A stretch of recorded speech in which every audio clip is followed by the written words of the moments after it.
글로벌 증시는 회복하는데 우리는 또 못 가고 있고 이런 모습을 보여주고 있잖아요. 지금 우리나라만 왜 이렇게 자꾸 약하고 왕따 당하는 그런 상황이 펼쳐질까요? 좀 우리가 억울하긴 하잖아. 네. 근데 뭐 사실 이런 일이 발생하는 이유들을 조금 생각해보면은 안녕하세요. 안녕 못해요. 왜요? 네, 찾아오지 말랬잖아요. 아, 찾아오지 말라고 여기 들어와 있는데 잠수 탈 거야. 이제 어디인지 알아서 다 찾아옵니다. 이 거처가 다 들통이 나버렸어요, 저한테까지. 골방에서 폐관 수련 하는데 왜 자꾸 오십니까?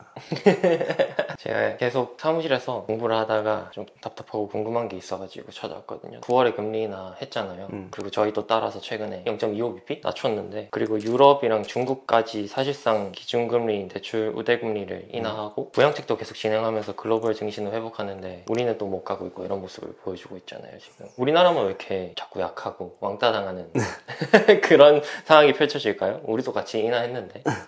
나라고 안 답답할까?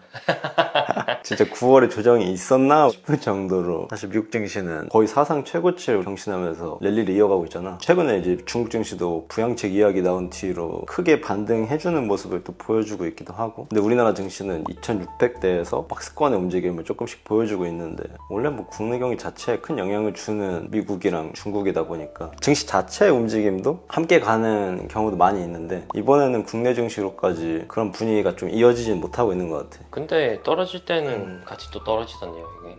그 얘기는 뭐 알면서 선수들끼리 왜 그래? 아니, 갈 때는 왜 못 따라가고 떨어질 때는 또 같이. 새삼스럽게 왜 그러냐고. 좀 우리가 억울하긴 하잖아. 네. 근데 뭐 사실 이런 일이 발생하는 이유들을 조금 생각해보면은 뭐 어느 정도 그럴 수 있다고 생각되는 부분들이 있긴 하거든. 일단 미국 증시가 유독 강세인 거는 글로벌 산업 사이클에서 가장 앞단에서 선두주의를 누리고 있는 기업들이 미국에 이제 즐비해 있으니까 네. 그런 걸 거 아니야? 그에 반해서 뭐 한국 기업들의 뭐 경쟁력은 그렇게까지 좋지 않은 게 현실이고, 글로벌 AI 사이클이 성장세를 유지하고 있긴 하지만 이 과정에서 모두가 우려했던 승자 독식 현상이 조금 현실화되고 있으면서 경쟁에서 밀려나는 기업들은 매력도가 아무래도 반감될 수밖에 없지 않을까. 그리고 뭐 정책의 추진 강도의 차이도 있다고 조금 생각하는 것 같고, 뭐 연준은 물가 안정을 기반으로 뭐 공격적인 금리 인하를 뭐 하겠다 뭐 이러고 있고, 100bp 이내의 금리 인하를 추진하고 있는 뭐 그런 상황인데, 여기에 더해서 뭐 AI 사이클 중심으로 자국 우선주의 정책에 기반해서 좀 투자 사이클을 강력하게 유도하고 있는 상황인 것 같은데, 뭐 중국의 경우에도 뭐 디플레이 우려를 좀 벗어나기 위해서 이전과 다른 유동성 정책을 강력하게 좀 추진하고 있는 것 같고, 뭐 우리나라도 금리 인하를 뭐 따라서 시작하긴 했지만 정부 주도로 경기 부양과 관련된 재정 정책을 강력하게 추진하거나 그런 움직임이 아니다 보니까 좀 그런 부분도 확실히 무시할 수는 없는 것 같아. 확실히 좀 지지부진한 느낌이 있는 것 같아요, 정책에서도. 그러다 보니까 이제 국내 증시에 대한 매력도도 사실 좀 반감되고 있는 게 현실이고, 그래서 최근 뭐 거래대금이 올해 기준으로 뭐 최저점을 계속 뭐 갱신하고 외탁금도 감소하고 있다, 외국인 같은 경우에는 8월부터 한 13조를 순매도 했다, 이런 얘기들이 계속 나오고 있고, 대금이 진짜 심각하긴 하더라고요. 저도 계속 팔로잉하고 있는데. 삼성전자 뭐 29일 연속 매도인가? 네, 그런 얘기. 눈물이 납니다. 삼전 주잖아. 근데 이런 게 지금 금투세 관련해서도 확실히 영향이 있는 것 같은데 어떻게 생각하세요? 뭐 그렇겠지? 금투세 이슈도 현재 국내 시장 매력도를 반감시키는 주요 원인 중 하나인 것 같기도 하고, 시장 대기 자금들은 금투세 이슈가 해소될 때까지 조금 기다리고 있는 상황인 것 같아. 베팅을 하기까지. 금투세는 뭐 기관들이 세법상 준비되지 않은 사항들이 조금 많아서 딜레이 되거나, 가장 이제 베스트하는 폐지되어야 된다고 생각하는데, 맞습니다. 금투세가 20년 12월인가? 그때부터 23년 초까지 시행하기로 여야가 합의한 이후로 국내 증시 거래대금이 23년 초까지인가? 거의 3분의 1 토막 났나? 그리고 뭐 22년 12월인가? 금투세 시행을 한 2년간 유예한다고 또 결정한 이후에 거래대금 감소 추이가 잠깐 둔화됐었거든. 그래서 사실 금투세 영향이 조금 선반영해서 국내 증시 이제 거래대금은 감소하고 있다라고 생각하는 것도 좀 킹리적 가심? 그런 거 아닐까? 충분히, 예, 그렇죠. 참 억울한 국정인 것 같습니다. 미국 주식해.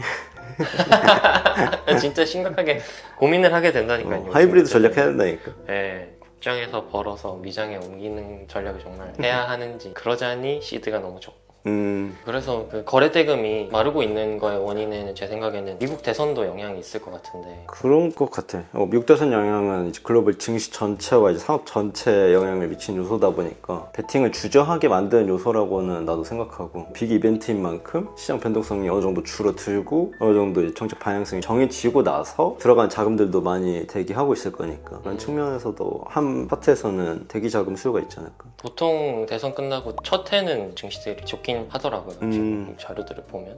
다시 요새 트럼프 지지율이 상승하고 있던데, 동강님은 트럼프가 되면 어떻게 될 것 같으세요? 섹터별로 다르겠지만 큰 관점에서는 국내 증시가 그렇게 호재가 아닐 가능성도 있다. 아무래도 과거에 미중 무역 분쟁 할 때 그 분위기를 보면은 그게 다시 확산된다고 생각하면은 별로 좋은 호재는 아닐 것 같고, 그리고 다시 중국이 경기 부양책을 내서 소매 판매가 회복된다 하더라도 그게 이제 호재로 인식될 모멘텀들이 이게 무역 분쟁이 일어나면은 무력화될 가능성이 조금 극장은 있거든. 네. 옛날에도 그랬던 것 같고. 그리고 이건 뭐 개인적인 생각인데 트럼프 성격상 미국 시민들로부터 거둔 세금들로 세제 혜택을 누린 국내 2차전지들, 뭐 IRA 정책 그런 것들이 무력화될 가능성도 뭐 전면은 아니겠지만 일부 조금 무력화되는 안들이 있을 것 같고, 그리고 전기차 의무사항 이런 것들도 조금 무력화될 수도 있을 것 같고. 2차전지의 타격이 좀 크겠는데요, 그럼? 그치. 그래서 이제 오늘도 2차전지 선반영해서 많이 내리고 있어. 더군다나 이제 연준 뭐 경기부양책이 지금은 이제 채권 발행 통한 재정정책 중심이기 때문에 이전 통화정책의 영향만큼 시장이 기대하는 것만큼 금리나 효과를 누리기는 쉽지 않다고 생각을 하고, 영향력도 과거보다는 시장에 주는 게 조금 미비하지 않을까. 그 과정에서 이제 과거 뭐 재정 지출에 호황을 조금 누렸던, 그리고 보조금 혜택을 많이 누렸던 반도체, 2차전지 섹터, 그런 것도 이제 트럼프가 된다 그러면은 25년도 그렇게 쉽진 않지 않을까 개인적으로 생각하고 있고. 우리나라를 대표하는 제조업 두 섹터인데 25년에도 쉽지 않겠네요. 근데 이제 그게 있지. 3전 쉬어가면, 그 2차전지 돈 빠지면 또 다른 주도주 등장한다. 이게 국장 공식이거든. 그걸 또 찾아 헤매야겠네요. 그래서 24년도 말까지 그런 걸 많이 찾는 게 중요하지.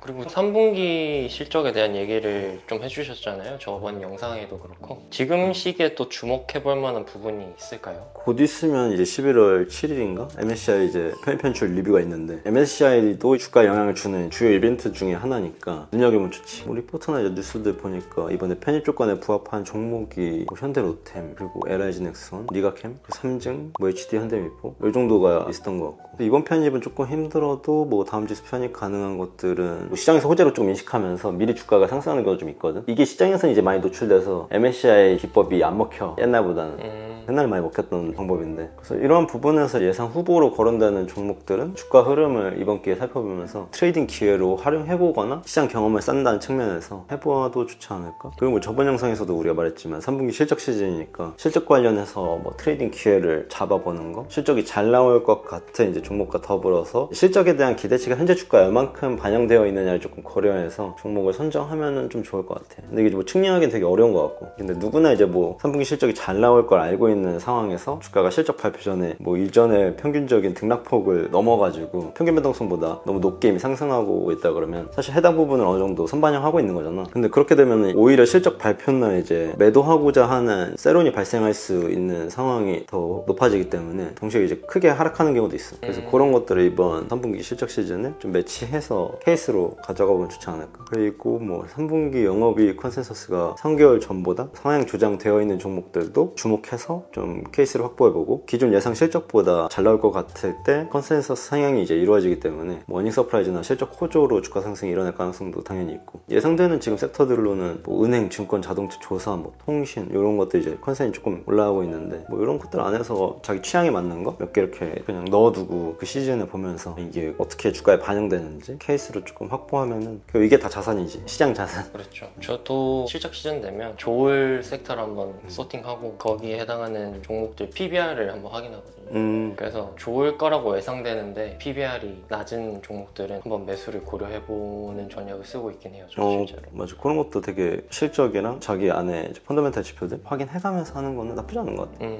각자만의 방식이 되게 다르더라고. 사실 이 질문이 제가 오늘 온 이유기도 한데, 요즘 시장이 진짜 참 너무 어려운데요. 동강님 생각은 어떠세요? 요즘 시장 전반적인 것에 대한. 근데 나한테 이런 거 물어봤자 별로 소용이 없어. 근데 제 주변에 가장 물어봤을 때 아웃풋이 큰 분이 동강님이기 때문에. 왔을 때 물어봐야죠. 시장이 어려운 건 항상 매일 당연히 어렵다? 쉬는 날은 없는 것 같고, 근데 그걸 그냥 어떻게 이겨내느냐? 좀 참아가느냐의 좀 싸움인 것 같고, 어차피 조급한 놈이 지는 거거든. 조급한 사람들 다 돈을 뺏어온다고 해야 되나? 국장은 약간 그런 게임이니까. 제가 뺏겼군요. 급할수록 뭐 돌아가라 이런 말이 국장에는 조금 많이 공감되는 것 같고. 네. 근데 시장이 이제 연말 지나고 나서 미국 대선 끝나고 나서도 시장 분위기가 거래대금이 계속 마른다? 그러면 뭐 하이브리드 전략도 쓰는 거 나쁘지 않다. 일부는 뭐 미국 혹은 뭐 다른 쪽 한국 주식만 해야 될 필요는 없잖아. 그렇죠. 그래서 저희가 좋게 보는 섹터나 뭐 기업 있으면은 그런 쪽으로 당연히 사는 건 요즘에 세상이 좋아져서 다 가능한 거니까 굳이 국장에만 매몰될 필요도 없다고 봐. 그냥 글로벌 1등 사야겠다 뭐 그러면은 그냥 뭐 사는 거지. 개인적으로 뭐 그런 전략을 나도 내년은 조금 더 많이 하지 않을까 싶어. 좀 더 액티브하게 할 예정이신 거죠? 국장은 아마 조금 더 액티브하게 할 거고 이제 조금 더 뭐 적립식 투자라고 그럴까? 그런 것들의 비중을 미국 섹터들 조금 더 늘리지 않을까? 그런 측면에서 국장을 이제 계속 들고 가려다 보니까 조금 골치 아프고 돈 흐르는 곳에 서 있으라 그런 말 하는데 지금 돈이 안 흐르니까 일부 돈이 흐르는 곳으로 오른쪽 팔, 오른쪽 다리는 거기 한쪽 갈치고 왼쪽 팔, 왼쪽 다리는 이제 국장에서 조금 더 액티브하게 움직이고 여긴 가만히 있고 여기는 이제 막 하이브리드 전략. 알겠습니다. 그래요. 웬만하면 찾아오지 말고. 매주 찾아와서 좀 여쭤봐야겠어요. 제 계좌가 말이 아니기 때문에 자주 오겠습니다. 가끔만 와요. 그러면 저는 또 다음 시간에 뵐게요. 안녕.